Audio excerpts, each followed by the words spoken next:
ఆంధ్రప్రదేశ్ ఉప ముఖ్యమంత్రి అయిన పవన్ కళ్యాణ్ గారు కీలక నిర్ణయం తీసుకున్నారు. ముఖ్యంగా ఆంధ్రప్రదేశ్ ఉప ముఖ్యమంత్రి పవన్ కళ్యాణ్ గారు ఆల్రెడీ గత వారం 10 రోజుల నుంచి కూడా దేశవ్యాప్తంగా ఒక సంచలనం కింద మారిన పరిస్థితులు అయితే వచ్చాయి. అవి ఏంటి అనంటే భారతదేశానికి పాకిస్తాన్కి మధ్య యుద్ధం అనేది జరుగుతుంది. ఇప్పుడు సీజ్ ఫైర్ అనే ఒప్పందం మీద కొంతవరకు కూడా యుద్ధాన్ని నిలిపివేయడం అయితే జరిగింది. అయితే ఇటువంటి సందర్భంలో ఈ యుద్ధం నేపథ్యంలో కొంతమంది జవాన్లు ప్రాణాలకు తెగించి మరీ కూడా పోరాడి అక్కడ చనిపోవడం అయితే జరుగుతుంది. రీసెంట్ గా చూసుకుంటే తెలుగువాడైన అమరవీరుడైన మురళీ నాయక్ జవాన్ ఎవరైతే ఉన్నారో తనకి నివాళులు అర్పించడం జరిగింది. ప్రభుత్వం తరపు నుంచి ముఖ్యంగా 50 లక్షల రూపాయల ఆర్థిక సాయం, 5 ఎకరాల పొలం, 300 గజాల ఇంటి స్థలం, తన కుటుంబంలో ఒకరికి ఉద్యోగం కూడా ఇవ్వడం జరిగింది. దీనితో పాటు పవన్ కళ్యాణ్ గారు తన వ్యక్తిగతంగా తన సొంత డబ్బులు 25 లక్షల రూపాయలు ఇవ్వడం జరిగింది. అయితే ఒక్క మురళీ నాయక్ గురించేనే కాకుండా ఇప్పుడు రాష్ట్ర వ్యాప్తంగా ఉన్న ఆర్మీ, ఎయిర్ ఫోర్స్, నేవీలో పనిచేసే రక్షణ దళాలకు సంబంధించిన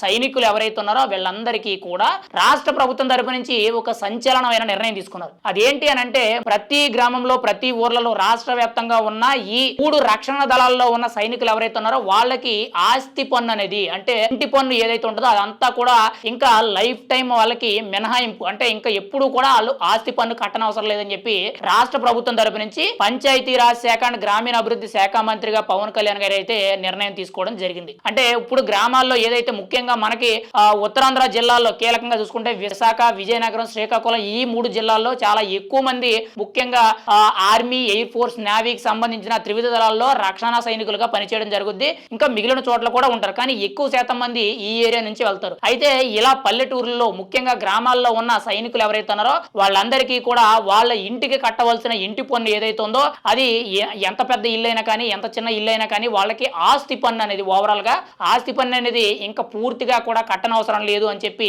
పూర్తిగా కూడా రాయితీ ఇవ్వడం అనేది జరిగింది. ఇది రాష్ట్ర వ్యాప్తంగా ఎంతమంది అయితే ఆర్మీలో ఉన్న, ముఖ్యంగా నేవీలో కానీ ఎయిర్ ఫోర్స్ లో ఉన్న సైనికులు ఎవరైతే ఉన్నారో వాళ్ళందరికీ కూడా ఆస్తి పన్ను అయితే మినహాయించడం అయితే జరిగింది. అయితే ఇందులో ముఖ్యంగా కొన్ని నియమ నిబంధనలు కూడా ఆల్రెడీ గతంలో ఉన్నాయి. వాటన్నిటిని కూడా సరిఎత్తు వీళ్ళకి ఈ రక్షణ దళాల్లో పనిచేస్తున్న సైనికులు ఎవరైతే ఉన్నారో వాళ్ళ యొక్క సేవలు, కృషి ఏదైతే ఉందో దానికి భిన్నంగా రాష్ట్ర ప్రభుత్వం తరపు నుంచి ఖచ్చితంగా వాళ్ళకి మేలు చేయాలని చెప్పి కూటమి ప్రభుత్వం తరపు నుంచి చంద్రబాబు నాయుడు గారితో మాట్లాడి పంచాయతీరాజ్ శాఖ, గ్రామీణ అభివృద్ధి శాఖ మంత్రి అయిన పవన్ కళ్యాణ్ గారు గ్రామాల్లో ఉన్న ప్రతి సైనికుడి ఇంటికి కూడా ఇంటి పన్ను అనేది పూర్తిగా కూడా రద్దు చేయడం అయితే జరిగింది. ఒక రకంగా చూడాలంటే ఇది ప్రభుత్వానికి కొంత నష్టం కలిగించే పని, కానీ పవన్ కళ్యాణ్ గారు ఒక దేశభక్తుడు కాబట్టి ముఖ్యంగా దేశాన్ని రక్షించడానికి ఇటువంటి సైనికులు తమ ప్రాణాలను అర్పించడానికైనా సరే చావుకు ఎదురెళ్తున్నారు తప్పితే ఎక్కడా కూడా లొంగిపోవడం లేదు. అటువంటి వ్యక్తుల కోసం ఖచ్చితంగా రాష్ట్ర ప్రభుత్వం తరపు నుంచి కూడా ఎంతో కొంత మనం అయితే వాళ్ళకి వెన్నుదన్నుగా నిలబడాలి, మనం కూడా వాళ్ళకి చేదోడు వాదోడుగా ఉండాలని చెప్పి